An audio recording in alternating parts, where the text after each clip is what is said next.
আমার নবীর যুগে হলে কেমন হতো। আল্লাহু আকবার বলবেন না? দুনয়নে রাসূল পাক দেখিলে কেমন হতো। দুনয়নে রাসূল পাক দেখিলে কেমন হতো। জন্ম আমার নবীর যুগে আসিত বেশে ফজিরতে বিলালের মধুর আযান। সেই আজানে ছিল এমন প্রেম মুগ্ধ রহমান। দয়াল নবীর পিছে নামাজ,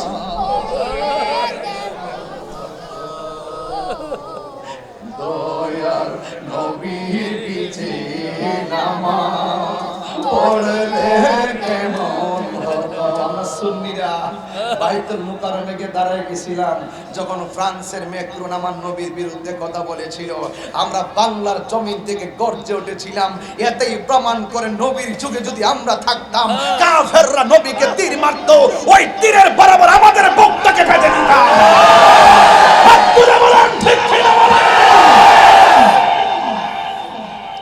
এটাই বাস্তব। আমরা নবীকে জীবনের চাইতে বেশি ভালোবাসি, এতে কোনো সন্দেহ নাই, ঠিক কিনা বলেন? চুল পরিমাণ সন্দেহ নাই। ঢাকার টঙ্গী গাজীপুরে এই মুহূর্তে যদি আমার ভাই হারুন ভাই যদি একটা তালিকা করে নবীর জন্য কে জীবন দিবে, আমি আমার হারুন ভাইকে বলে দিব এই ঢাকার টঙ্গী ইস্তেমার পাশ থেকে বলে দিব, লিখে রাখেন যদি জীবন দেওয়ার প্রশ্ন আসে নবীর জন্য, এক নম্বর নামটা লেখেন তাহিরি, তাহিরি, তাহিরি।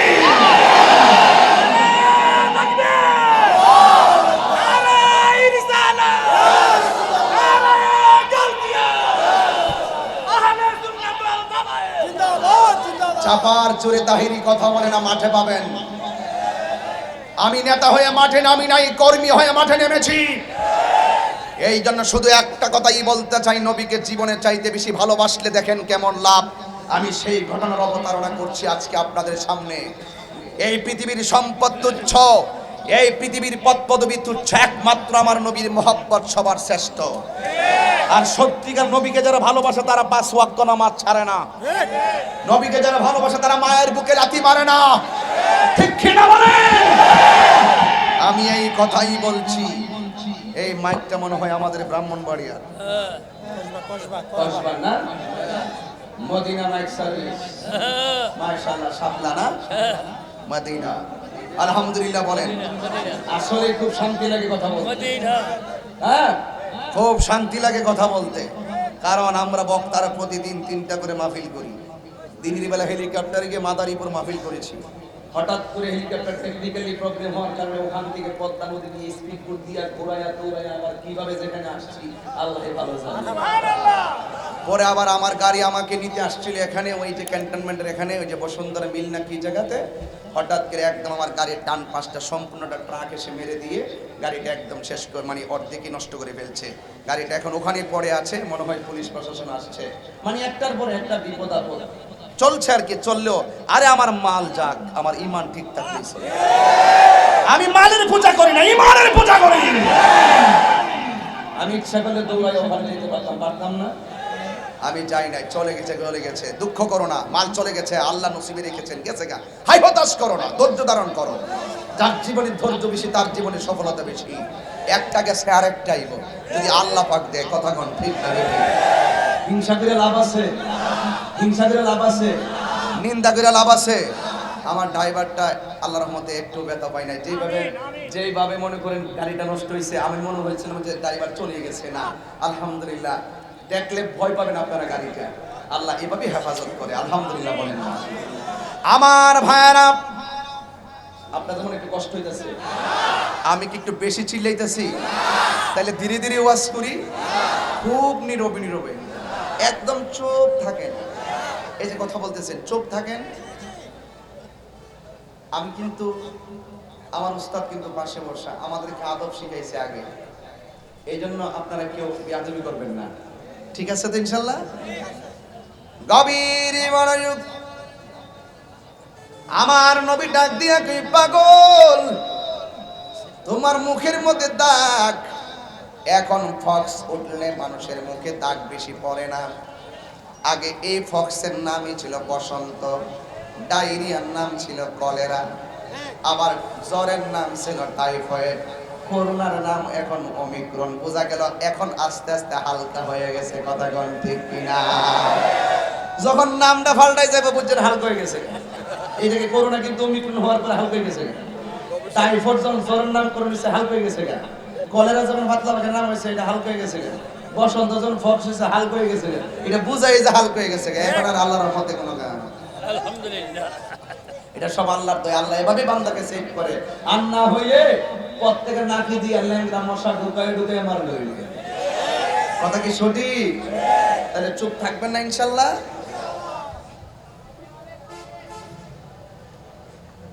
গভীর মনোযোগ। আল্লাহ রাব্বুল আলামিন হাবিব বলেন, ও পাগল তোমার মুখের মধ্যে বসন্তের দাগ হয়েছে, তুমি কোনো চিন্তা করো না। ইন দ্য মিন টাইমে আমার নবী এইভাবে হাতের মধ্যে কলমটা নিয়ে এইভাবে আমার নবী একটা কাগজের মধ্যে কি জানে লিখলেন, লেখা এইভাবে বাস করলেন। বাস কইরা এমন ভাবে বাস করে আমার নবী বললেন, পাগল। ওই পাগলের নাম হলো সাদ সালামি। ডাক দিয়া বলে, সাদ রে, এই মদিনার মধ্যে অনেক বড় লোক একটা মানুষ আছে, ওই বড় লোকের কাছে নিয়ে কাগজটা দিবি, সে কি উত্তরটা দেয় আমার আয়েশা জানাবি। এই সাদ সালামি এই কাগজটা লইয়া মদিনার বড় লোকের কাছে গেছে। যাওয়ার পরে বড় লোকে এমন ভাবে কাগজটা খুলছে, খোলার পরে ডাক দিয়া এমনি পড়তেছে, আর এখানের মধ্যে লেখা আছে, পত্র বাহকের কাছে তোমার সুন্দরী মেয়েকে বিয়ের প্রস্তাব করছি, ইতি মুহাম্মদ রাসূলুল্লাহ। আল্লাহু আকবার, আল্লাহু আকবার। হায়রে যুবক, আমি কেমনে বুঝাইতাম, নবীরে পাইতে গেলে রূপের বাহাদুরি লাগে না, নবীরে পাইতে গেলে অর্থের বাহাদুরি লাগে না, নবীরে পাইতে গেলে লাগে শুধু মহব্বত। কথা বলেন ঠিক কিনা? সোহবতে সোহবতে সাহাবী হয়। কিসে সাহাবী হয়? ইবাদতে না। সোহবতে আর মহব্বতে হয়, ইবাদতে না। কথা বলেন ঠিক কিনা বলেন? এই জন্য আমার যুবক ভাইরা, কথা নাই, নীরবে নীরবে আমার কথাগুলো শুনেন। এবার ওই পুরুষে একবার কাগজের দিকে তাকায়, আর একবার ছেলের দিকে তাকায়। তার মেয়েটা এত সুন্দরী, আর মেয়েটা ভিতর দিকে খেয়াল রাখতেছেন ছেলেটাকে আসলো কি বলতেছে। এবার কাগজটা দেখে আর একবার ছেলেটার দিকে তাকায়, ডাক দিয়া বলে, সাদ সালামি, আমার মেয়েটা অনেক সুন্দরী, তোমার সঙ্গে আমার মেয়েটারে যায় না, যাইয়া বলবে আমি বিয়ের মধ্যে রাজি হতে পারলাম না। এই কথাটা যেই মাত্র বললো, সাদ সালামি চোখের পানি ফালাইয়া কাঁদছে। এখন দেখবেন কান্নার পানির রহস্যটা আমি পরে বলবো। সাদকে বিয়ে করতে না পারাই কাঁদছে, নাকি আমার নবীর কথাটা যে ফেলে দিয়েছে এই জন্য কাঁদছে, এটার প্রমাণ এখন পাবেন না, এটার প্রমাণ পাবেন একটু পরে। আমি ইনশাআল্লাহ বলে দিয়ে যাব। ওই সাদ সালামি কাগজটা নিয়ে রওনা হয়ে গেছে। মেয়েটা ডাক দিয়া কয়, বাবা, একটা লোক আপনার কাছে হাসি খুশিতে আসলেন, আর ছেলেটা হাসিতে আসলেন, যাওয়ার সময় চোখের পানি ফেলে কান্না করে গেল।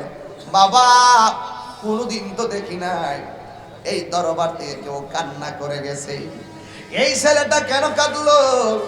এবার ওই পুরুষটা ডাক দিয়া বলে, মা, নবী একটা কাগজ পাঠাইছে, কাগজের ভিতরে লিখেছে তুমি আমার একমাত্র কন্যারে ওই ছেলের সঙ্গে বিয়ে দিতাম।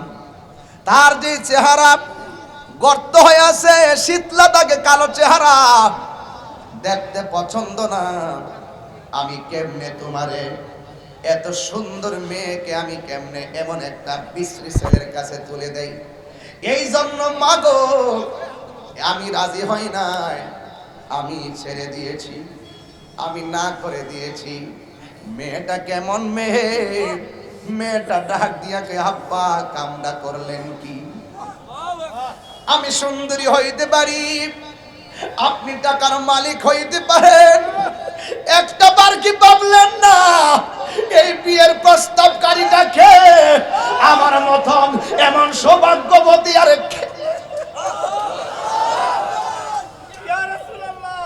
ও বাবা, আমার মতন গুণবতী, আমার মতন সৌভাগ্যবতী আর কে? যার বিয়ের প্রস্তাবকারী দুনিয়ার অন্য কেউ না, যিনি হলেন দুজাহানের বাদশা রহমাতাল লিল আলামিন। ও আব্বা, ও বাবা, ও বাবা, ছেলের চেহারা লাগবে না গো, তাড়াতাড়ি আমার নবীর কাছে গিয়া কোন আপনি যা করছেন ভুল করেছেন, আমি এই বিয়ার মধ্যে বিনা শর্তে রাজি আছি।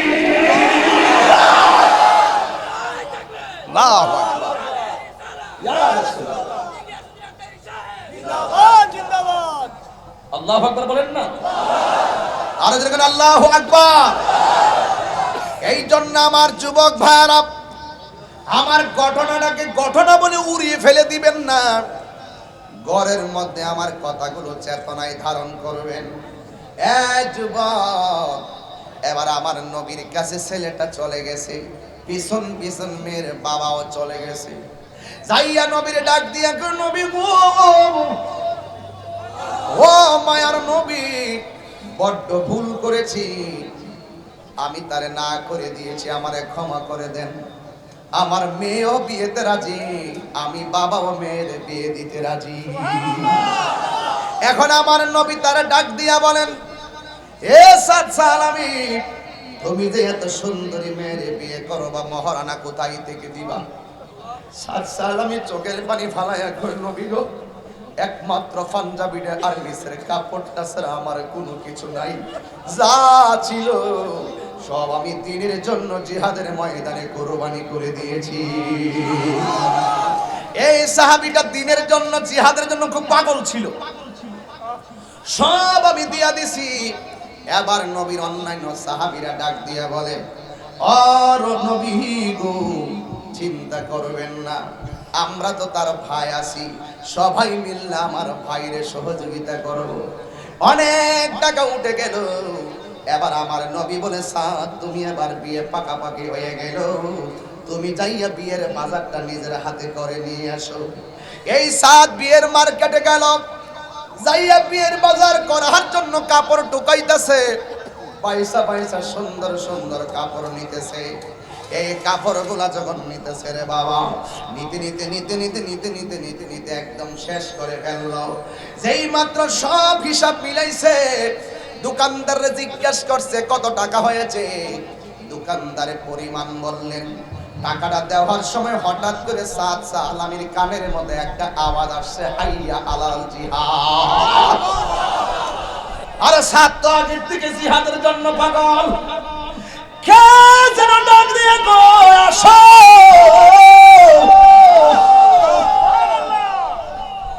জিহাদের দিকে আসো, দ্বীনের বিরুদ্ধে দুশমন নেমে গেছে, জিহাদের ময়দানে আসো। এবার জিহাদের ময়দানে সাদ সালামি একটা কাপড় গোলা ফালাইয়া দিছে। কিসের বিয়ের বাজার? ওই যে কইছিলাম না, চোখের পানি ফালাইছে কি লাগা?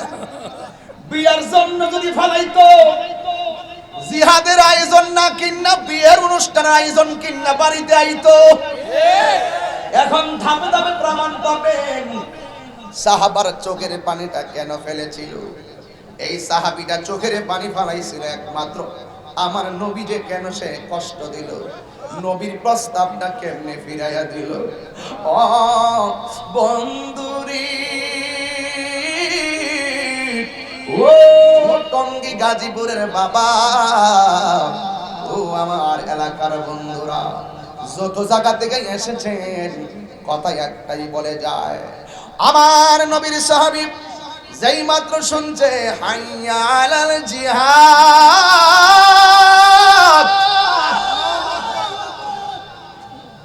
কাপড়গুলো ফালাইয়া কর, ও দোকানদার আমার কাপড় লাগবে না, জিহাদের মাল কোন মার্কেটে পাওয়া যাইব?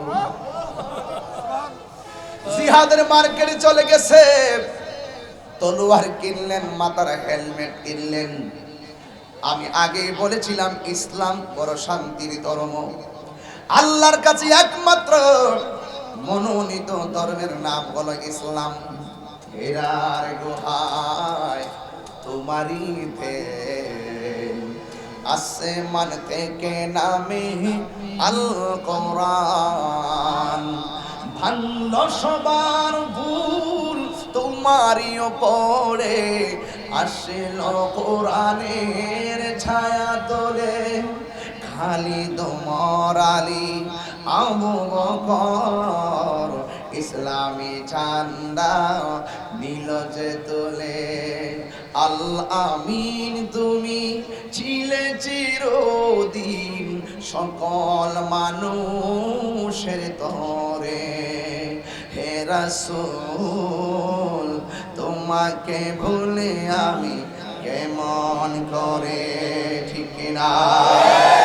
খেয়ে না খেয়ে দিনী প্রচারের কাজে নিজেকে দিয়াছ বিলিয়ে, তাই ফেরে কাফেরেরা চিনল না আলো, দুষ্ট ছেলেদের পিছু দিল লেলিয়ে।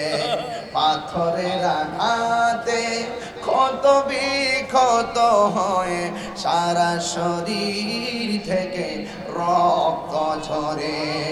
হে রাসূল তোমাকে ভুলে আমি কেমন করে, জোরে কি আল্লাহু আকবার বলবেন না? জিহাদের ময়দানে চলে গেল, অনেকক্ষণ জিহাদ করলো। সবাই বলতেছে সাদ সালামি কোথায়? এবার খুঁজে পাই না। এক সাহাবী কয়, নবী গো আপনারা সাদ যুদ্ধের ময়দানে চলে গেছি। এবার আমার নবী দৌড়ায়া যুদ্ধের ময়দানে গিয়ে সাদরে তালাশ করে, কোথাও সাদের লাশ খুঁজে পাওয়া যায় না, কোথাও সাদকে জীবিত দেখা যায় না। এবার হঠাৎ করে দেখতেছেন একটা লাশ মাটিতে পড়ে আছে, তার চোখ দিয়া তীর ঢুকাইয়া দেওয়া হয়েছে, বুকের ভিতরে তীর মাইরা দিছে, একেবারে শরীরটা রক্তাক্ত হয়ে গেল। আমার সাদ জমিনের মধ্যে পয়লা রইছে। আমার নবী সাদের দিকে তাকায়া চোখের পানি মুবারক ছেড়ে কান্না করে মনটা খারাপ কইরা আসমানের দিকে তাকায়া কয়, আল্লাহ আমার সাদ তো তোমারে ভালোবাসে। অন্যান্য সাহাবীরা তাকায়া রইল, তাকায়া দেখতেছে আমার নবী সাদের লাশের দিকে তাকাইয়া মনটা খারাপ করে রাখছে।